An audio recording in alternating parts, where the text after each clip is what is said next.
कांग्रेस के संगठन में इसी महीने बड़ा फेरबदल हो सकता है। सूत्रों के मुताबिक कांग्रेस के आधे से ज़्यादा सचिव और महासचिव बदले जा सकते हैं। हालांकि राहुल गांधी को अध्यक्ष बनाने को लेकर ज़्यादातर नेता चुप्पी साधे हुए हैं। कांग्रेस पार्टी में बड़े फेरबदल की तैयारी हो रही है। सूत्रों के मुताबिक कांग्रेस में आधे से ज्यादा महासचिव और सचिवों को बदला जा सकता है। फेरबदल के बाद जुलाई महीने में कांग्रेस का चिंतन शिविर होगा। चिंतन शिविर में राहुल गांधी की भूमिका को बढ़ाने पर चर्चा हो सकती है। ऐसी खबरें आ रही थी कि फेरबदल के दौरान राहुल गांधी को अध्यक्ष बनाने का फैसला भी ले लिया जाएगा। जो खबरें आ रही हैं कि जल्दी ही राहुल जी अध्यक्ष बनने वाले हैं, पूरा कार्यकर्ता ये बड़े दिनों से चाहता था। वहीं राहुल गांधी के अध्यक्ष बनने की अटकलों पर बीजेपी नेता चुटकी ले रहे हैं। अगर अब वो अध्यक्ष बन गए तो और तेजी से कांग्रेस मुक्त भारत के लिए काम करेंगे।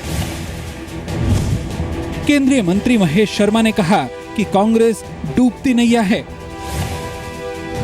देश की जनता राहुल गांधी जी की कार्यक्षमता के बारे में परिचित है और कांग्रेस अपने आप में एक डूबता हुआ जहाज है। ऐसा माना जा रहा है कि कांग्रेस के चिंतन शिविर में यूपी चुनाव को देखते हुए प्रियंका वाड्रा पर भी चर्चा होगी। कांग्रेस का बड़ा तबका चाहता है कि आने वाले वक्त में प्रियंका पार्टी के लिए सक्रिय भूमिका निभाएं। 5 राज्यों की विधानसभा चुनाव में करारी हार के बाद कांग्रेस पार्टी के कई नेता संगठन में बदलाव की मांग कर रहे हैं। भारतीय मुस्लिम महिला आंदोलन ने 3 बार तलाक को बैन करने के लिए एक अभियान शुरू किया है। इसके तहत एक याचिका दायर की गई है जिसमें 50,000 मुस्लिमों ने हस्ताक्षर किए हैं। देश के 50,000 से ज्यादा मुस्लिम चाहते हैं कि ट्रिपल तलाक यानी 3 बार तलाक कहने पर रोक लगे। भारतीय मुस्लिम महिला आंदोलन ने 3 बार तलाक कहने पर रोक लगाने के लिए एक हस्ताक्षर अभियान शुरू किया है, जिसे लगातार समर्थन मिल रहा है। याचिका पर गुजरात, महाराष्ट्र, राजस्थान, मध्य प्रदेश, कर्नाटक, तमिलनाडु, तेलंगाना, उड़ीसा, पश्चिम बंगाल, बिहार, झारखंड, केरल और उत्तर प्रदेश जैसे राज्यों के मुस्लिमों ने हस्ताक्षर किए हैं। कुरान कोई ऐसी तालीम नहीं देता जहाँ पे कि ओरल तलाक का प्रोविजन हो। ये सिर्फ मिस इंटरप्रिटेशन है आयत का। हालांकि all India Muslim personal law board ने इस अभियान का विरोध किया है। वहीं बीजेपी ने इस कदम को बेहतरीन बताया है। बहुत जरूरी है कि औरतें इसके खिलाफ प्रोटेस्ट करें और इसको हटाया जाए, पूरी तरह से अबॉलिश किया जाए। ट्रिपल तलाक को लेकर 3 मुस्लिम महिलाएं सुप्रीम कोर्ट का दरवाजा भी खटखटा चुकी हैं। मोदी कैबिनेट ने पोस्ट ऑफिस को बैंक का दर्जा दे दी है। इसका नाम इंडिया पोस्ट पेमेंट बैंक होगा।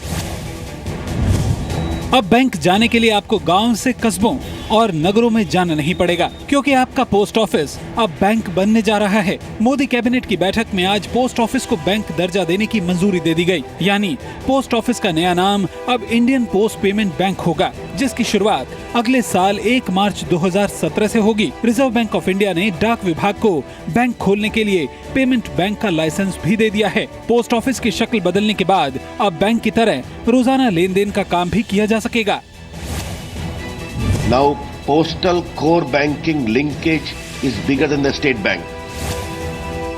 इंडिया पोस्ट पेमेंट बैंक के उपभोक्ताओं को लगभग वो सारी सुविधाएं मिलेगी जो एक बैंक में मिलती है। कानून मंत्री सदानंद गौड़ा ने मुस्लिम नौजवानों को झूठे मामलों में गिरफ्तार करने पर चिंता जताई है। कानून मंत्री ने कहा है कि इसको लेकर कानून में सुधार किया जाएगा। कानून मंत्री सदानंद गौड़ा यूपी के अलीगढ़ में मोदी सरकार की 2 साल की कामयाबियां बताने के लिए मनाए जा रहे विकास पर्व में शामिल होने आए थे। इस मौके पर उनसे पूछा गया कि झूठे आरोपों में मुस्लिम नौजवानों के पकड़े जाने और उसके बाद छूटने पर उन्हें परेशानियों का सामना करना पड़ता है। इसके जवाब में कानून मंत्री ने कहा कि सरकार इस कानून में सुधार की कोशिशों में लगी है। इसके तहत बेल और प्रोसिक्यूशन में होने वाली गड़बड़ियों को दूर किया जाएगा। The reforms in criminal justice has to be brought in. Now I have referred this matter to the Law Commission. सरकार के इस कदम को कांग्रेस लीपापोती बता रही है। No, this is the agenda of the RSS to target against the Muslim minority. This is extremely bad. This kind of a creation of a fear psychosis.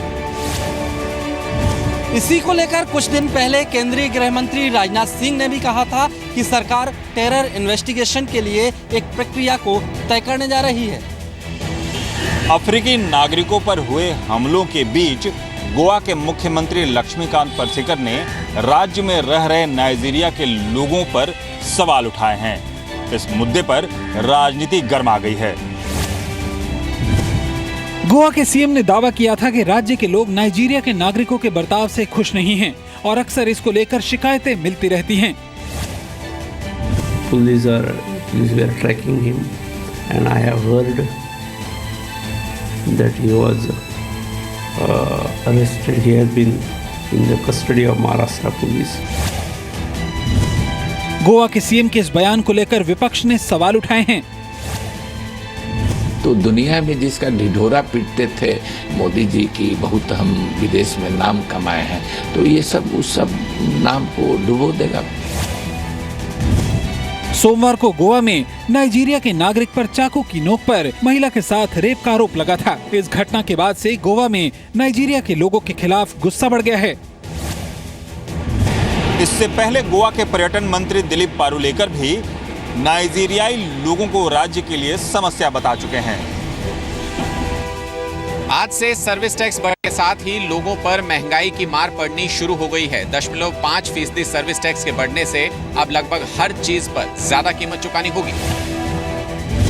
Service tax में 0.5% कृषि कल्याण cess जुड़ने के बाद सर्विस टैक्स बढ़कर 15% हो गया है, जिसके बाद करीब हर चीज के लिए ज्यादा रकम खर्च करनी होगी। अब बीमा सेवाओं, मकान खरीदने, रेस्टोरेंट में खाने पीने के अलावा रेल, हवाई यात्रा, बैंक ड्राफ्ट, मनी ट्रांसफर, यहाँ तक कि कैटरिंग, मोबाइल, डीटीएच, बिजली और पानी के बिल जैसी सभी सेवाएं भी महंगी हो गई हैं। कंट्रोल तो कोई है नहीं, पब्लिक सफर कर सकती है।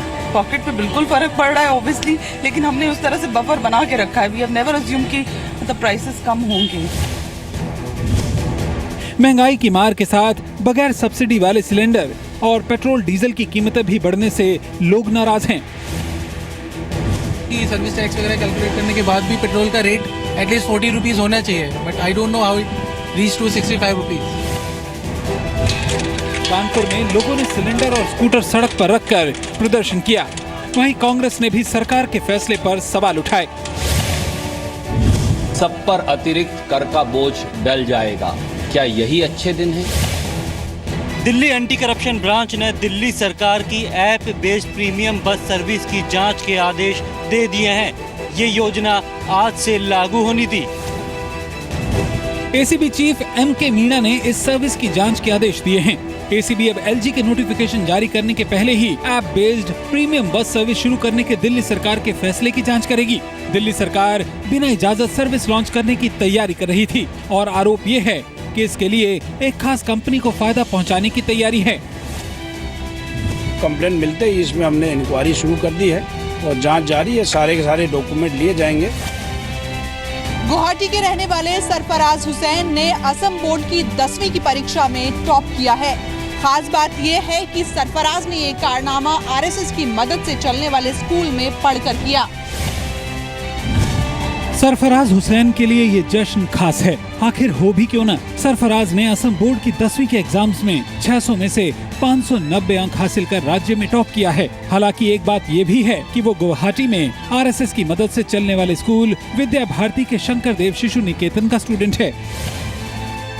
आज मैं बहुत खुश हूँ, इतना खुश हूँ कि मेरे पास शब्द नहीं है। मैं अपने माँ बाप को धन्यवाद देना चाहूँगा। उसके बाद मैं अपने स्कूल के मेरे आचार्य को धन्यवाद देने के चाहूँगा। बिहार में इंटरमीडिएट परीक्षा के रिजल्ट आ चुके हैं, लेकिन इस रिजल्ट की एक और सच्चाई सामने आ रही है। सुपौल में आर्ट्स में 78% नंबर लाने वाली टॉपर छात्रा को अपने विषय में आए नंबर्स का पता नहीं है। यहाँ तक छात्रा को बिहार के राज्यपाल का नाम भी नहीं पता। इस छात्रा को 500 में से 390 मार्क्स मिले हैं और इसकी रैंकिंग 9वीं है। अच्छा, साइकोलॉजी का हिंदी बताइए क्या होता है? मनोविज्ञान। मनोविज्ञान किसे कहते हैं? बिहार के राज्यपाल कौन है?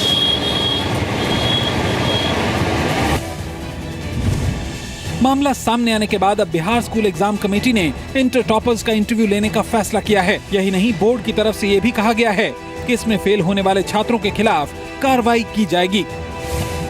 ओलंपिक मेडलिस्ट शूटर और केंद्रीय सूचना प्रसारण राज्य मंत्री राज्यवर्धन सिंह राठौड़ पगड़ी बांधने में भी एक्सपर्ट हैं। अगर यकीन नहीं आता तो आप खुद ही देख लीजिए। एक नहीं, दो नहीं, तीन नहीं, बल्कि चार पगड़ी, वो भी एक के बाद एक। और पगड़ी बांधने की रफ्तार ऐसी कि लोग बस देखते रह गए। अब तक लोग शूटिंग में ओलंपिक मेडल जीत चुके केंद्रीय सूचना प्रसारण राज्य मंत्री राज्यवर्धन राठौर के इस अंदाज से वाकिफ नहीं थे। लेकिन आज दिल्ली में जब राजस्थान से पंचायती राज का प्रतिनिधि मंडल उनसे मुलाकात करने आया तो पारंपरिक पगड़ी भी साथ लेकर आया और तब मंत्री जी की पगड़ी बांधने में महारत सामने आई। यूपी के मुरादाबाद में मॉक ड्रिल के दौरान एक हादसा देखने को मिला। यहाँ तीसरी मंजिल से रस्सी खुलने की वजह से एक महिला टीचर गिर गई। यूपी के मुरादाबाद के आरआरके स्कूल में सिविल डिफेंस की ओर से मॉक ड्रिल हो रहा था। आपात हालात में कैसे सुरक्षित निकले, इसके लिए डेमो के दौरान प्राइमरी टीचर श्रद्धा शर्मा को रस्सी के सहारे नीचे उतरना था। लेकिन नीचे उतरते वक्त आधे रास्ते में ही रस्सी टूट गई और टीचर सीधे जमीन पर आ गिरी। जमीन पर गिरने से टीचर के सिर में गहरी चोट लगी है। इसके अलावा उनके कूल्हे की हड्डी और मुंह का जबड़ा भी टूट गया है। महिला की हालत बेहद नाजुक बनी हुई है और उन्हें अस्पताल के आईसीसीयू में भर्ती किया गया है। गुजरात के गिर नेशनल पार्क से एक अद्भुत तस्वीर सामने आई है। यहाँ एक साथ 10 शेर पानी पीते कैमरे में रिकॉर्ड हो गए। यह अद्भुत नजारा गुजरात के गिर के जंगल का है। आप देख सकते हैं कि कैसे शेरों के 8 छोटे छोटे बच्चे और 2 मादा शेर जंगल में एक साथ अपनी प्यास बुझा रहे हैं। गुजरात में पानी की कमी और बारिश न होने की वजह से गिर के जंगल में जानवरों के लिए आर्टिफिशियल जलाशय बनाए गए हैं। उन्हीं में से एक आर्टिफिशियल तालाब में शेरों का ये परिवार पानी पी रहा है। ये वीडियो गिर वन क्षेत्र के forest officer doctor Sandeep Kumar ने बनाया है। गुजरात के नाडियाड में अस्पताल से नवजात बच्चे की चोरी हो गई है। बताया जा रहा है कि अस्पताल कर्मचारी बनकर आई 2 महिलाएं बच्चे को टीका लगाने के बहाने से उसे लेकर फरार हो गई। नवजात बच्चे की चोरी का ये सीसीटीवी फुटेज गुजरात के नाडियाड के सिविल अस्पताल का है। यहाँ रुकैया को भर्ती कराया गया था, लेकिन उसे क्या पता था कि ऐसा कोई हादसा उसके साथ हो सकता है। बेटे के जन्म के बाद परिवार वाले खुशी मनाने में व्यस्त थे। किसी दौरान 2 अजनबी महिलाएं बच्चे की मां के पास आई। उन्होंने खुद को अस्पताल का कर्मचारी बताते हुए कहा कि बच्चे को टीका लगाना है। इसके बाद आरोपी महिलाएं बच्चे को लेकर फरार हो गयी। सेल्फी का क्रेज एक बार फिर जानलेवा साबित हुआ है। जोधपुर की एक लॉ स्टूडेंट को कर्नाटक के गोकर्णा में समंदर किनारे लाइट हाउस पर सेल्फी खिंचाने के चक्कर में अपनी जान गंवानी पड़ी। कर्नाटक के गोकर्णा में समंदर किनारे बने लाइट हाउस को देखने गई जोधपुर की एक लॉ स्टूडेंट प्रणीता की मौत उस वक्त हो गई जब वो टावर पर चढ़कर सेल्फी खींच रही थी। यह हादसा रविवार दोपहर को हुआ। लाइट हाउस की ऊंचाई करीब 300 फीट है। सेल्फी लेते वक्त बैलेंस बिगड़ने से प्रणीता लाइट हाउस से नीचे समंदर में गिर गई। समंदर में स्थानीय लोगों ने प्रणीता को बचाने की कोशिश की, लेकिन प्रणीता को जिंदा नहीं बचाया जा सका। परिवार की इकलौती बेटी को खोने के बाद घर में सदमे का माहौल है। स्विट्जरलैंड में दुनिया की सबसे लंबी रेलवे सुरंग खोली गई है। 57 किलोमीटर लंबी इस सुरंग को बनने में 17 साल लग गए। दुनिया की सबसे लंबी और गहरी रेल सुरंग को बनाने में करीब 2 दशक लग गए। 57 किलोमीटर लंबी ये गोटहार्ड बेस सुरंग स्विट्जरलैंड के मध्य कैंटन प्रोविंस उरी के ईस्ट फील्ड से शुरू होकर दक्षिण कैंटन टिसिनो के बोडियो तक चलेगी। इससे रोजाना 260 मालगाड़ियां और 65 पैसेंजर ट्रेन गुजरेंगी और इस ट्रैक पर ट्रेन 200 किलोमीटर प्रति घंटे की रफ्तार से दौड़ सकेगी। अब ज्यूरिख से उत्तरी इटली के मिलान के बीच 2 घंटे 40 मिनट का समय लगेगा, जो 1 घंटे कम होगा। इस नए रेल ट्रैक को बनाने का मकसद रेल भाड़े को कम करना है। इसके अलावा इसमें से ज्यादा भारी सामान ले जाया जा सकेगा, जिसकी वजह से रोड ट्रांसपोर्ट पर दबाव कम हो जाएगा और पॉल्यूशन भी कम होगा।